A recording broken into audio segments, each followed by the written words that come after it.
May mga wild duck dyan, oh. Pinupuntahan ko kanina, nandito yan sa malapit sa akin eh. Nung lumapit ako sa kanila, lumalayo na rin sila. Marunong din tong mga wild duck na to, ah. Sige, lapitan natin uli. Puntahan natin uli.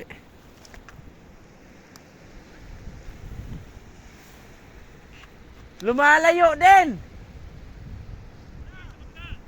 Ha?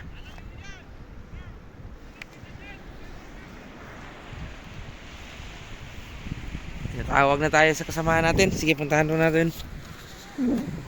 Hindi na yung wild duck na yun. Lumapit ako sa wild duck, lumalayo din sila. Marunong na rin, akala nila huhulihin. Pipicturan ko na naman sana. Punta tayo sa ibang location na naman. Dito sa yung kahapon guys, napuntahan ming beach na yun. Maganda yun kasi walang bato-bato.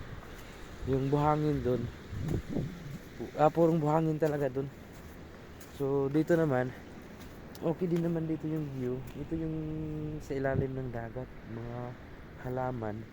Parang patay na, tingnan natin, parang patay na. Pero hindi pala patay. Buhay pa pala yan. Tumutubo lang yan sila sa sa bato. Sa ibabaw ng bato. Balik tayo dun sa kabila. Kasi tinatawag na ako ng mga kasamahan namin.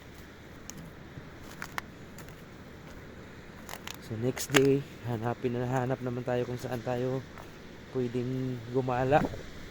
Kasi sa Monday, start Monday, may pasukan na eh. So didiretso na yan hanggang next year na naman siguro. Iwan ko lang kung may mga day off pa dito sa sa Ireland.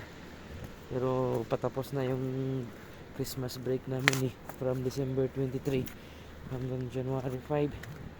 So bukas Sunday, last ng namin, yung Christmas break.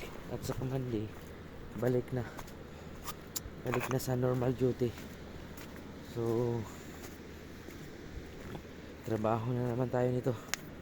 So sige lang, ayos lang, at least euro pa rin ang kikitain natin dito sa Ireland. Yun lang mga kabs. Thank you so much. Thank you for watching. God bless. Bye bye.